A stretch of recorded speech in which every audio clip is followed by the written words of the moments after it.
Hello guys, ഇന്ന് നമ്മളിവിടെ നോക്കാൻ പോകുന്നത് നമ്മുടെ 8ാമത്തെ ചാപ്റ്ററായ സോളിഡ്സ് ആണ്. ഇതിനകത്തുള്ള മെയിൻ കോൺസെപ്റ്റാണ് നമ്മളിന്ന് പറയുന്നത്. അതിനകത്ത് നമ്മളിന്ന് ആദ്യം നോക്കുന്ന സാധനം എന്താണ്? സ്ക്വയർ പിരമിഡാണ്. നിങ്ങൾക്ക് ആദ്യം പഠിക്കാനുള്ള സാധനം എന്താണ്? സ്ക്വയർ പിരമിഡ് തന്നെയാണ്. ഈ ചാപ്റ്ററിൽ ഏറ്റവും കൂടുതൽ ഇക്വേഷൻ ഉള്ളത് എന്തിനാണ്? സ്ക്വയർ പിരമിഡിനാണ്. മെയിനായിട്ടും ചോദിച്ചു കണ്ടുവരുന്നത് ഒരു സ്ക്വയർ പിരമിഡിലെ ക്വസ്റ്റ്യനും ഒരു കോമ്പിനേഷനുമാണ് ചോദിച്ചു വരുന്നത്. കോമ്പിനേഷൻ മിക്കവാറും കോൺ ഹെമിസ്ഫിയറും ആയിരിക്കും.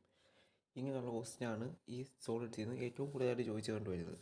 അപ്പം നമുക്ക് ആദ്യം സ്ക്വയർ പിരമിഡിൻ്റെ മെഷർമെൻറ്റ്സ് എന്തൊക്കെയാണെന്ന് നോക്കാം. സ്ക്വയർ പിരമിഡിൻ്റെ മെഷർമെൻറ്റ് ബേസ്, സ്ക്വയർ പിരമിഡ് എന്ന് പറയുമ്പോൾ ബേസ് എന്തായിരിക്കും? സ്ക്വയർ ആയിരിക്കും. സോ സ്ക്വയറിൻ്റെ സൈഡിനെ നമ്മൾ എന്തെന്ന് വിളിക്കും? എ എന്ന് വിളിക്കും. എന്താണ്? സ്ക്വയറിൻ്റെ സൈഡിനെ എ എന്ന് വിളിക്കും. സ്ക്വയറിൻ്റെ ഡയഗണലിനെ നമ്മൾ ഡി എന്ന് വിളിക്കും.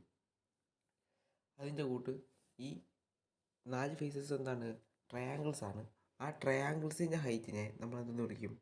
എച്ച് എന്ന് വിളിക്കും. എന്തെന്ന് വിളിക്കും? ട്രയാങ്കിളിൻ്റെ ഹൈറ്റിനെ എച്ച് എന്ന് വിളിക്കും.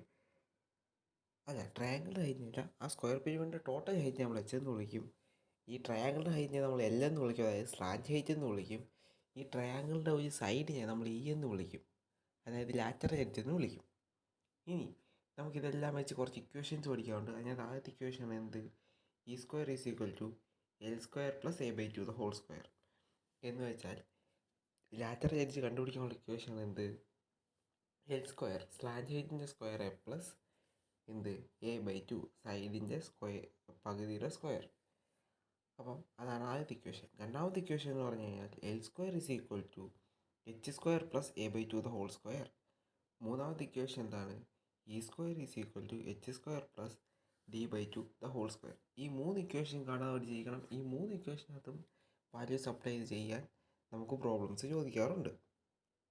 ഇനി സ്ക്വയറിൻ്റെ ബേസ് പെരിമീറ്ററിൻ്റെ ഇക്വേഷൻ എന്താണ്? 4a ആണ്. ലാറ്ററൽ എഡ്ജസിൻ്റെ സം എത്രയാണ്? 4e ആണ്. ടോട്ടൽ എന്ന് പറഞ്ഞു കഴിഞ്ഞാൽ എന്താണ്? Total some of all it's edges എന്ന് പറഞ്ഞു കഴിഞ്ഞാൽ 4a പ്ലസ് 4e ആണ്. അപ്പം ഇനി സ്ക്വയറിന് കുറച്ച് പ്രത്യേകത സൈഡിൽ തന്നേക്കുന്നത് എന്ത്? ഡയഗണൽ ഓഫ് സ്ക്വയർ എന്താണ്? √2a ആണ്. പെരിമീറ്റർ എന്താണ്? 4a ആണ്.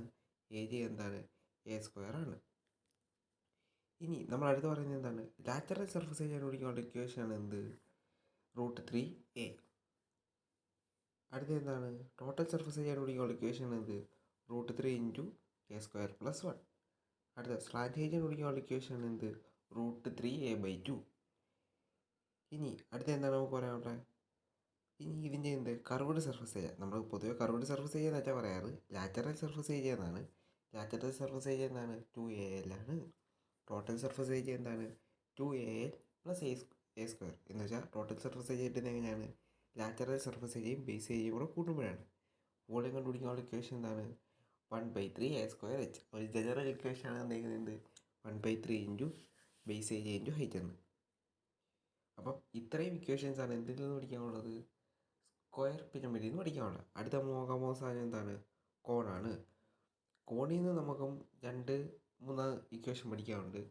എന്ന് വെച്ച് കഴിഞ്ഞാൽ എന്താണ്?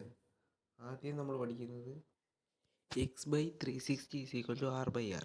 ഈ ഇക്വേഷൻ സത്യത്തിൽ ഈ പാഠത്തിൽ പഠിക്കുന്നതല്ല, നിങ്ങൾ ടാൻജൻസിനകത്ത് പഠിക്കുന്ന സാധനമാണ്. അതിനകത്ത് നമുക്ക് എങ്ങനെ എഴുതാം? x/360 = r/l എന്ന് എഴുതാം.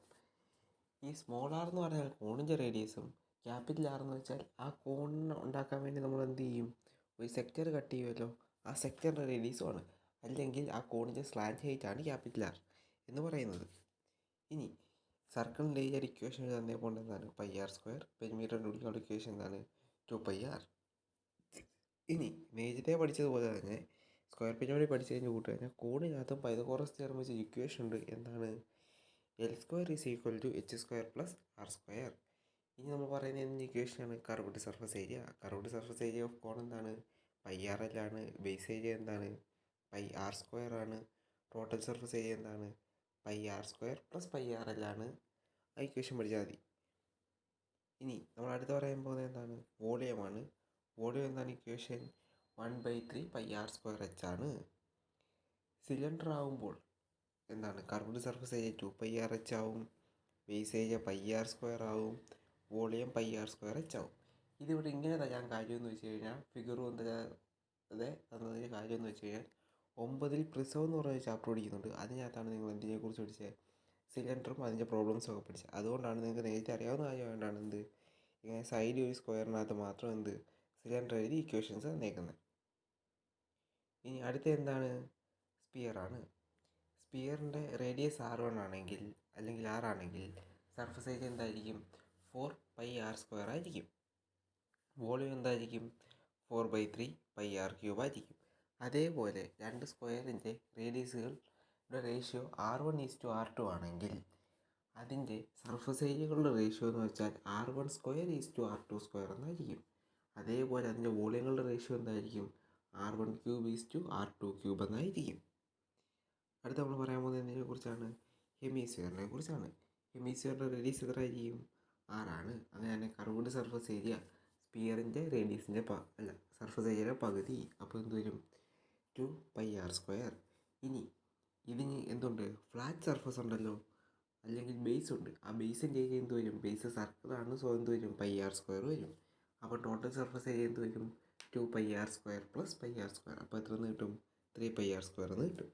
ഇനി ഇതിൻ്റെ വോളിയം കണ്ടുപിടിക്കാനുള്ള ഇക്വേഷൻ എന്താണ്? 2/3πr³ ആണ്.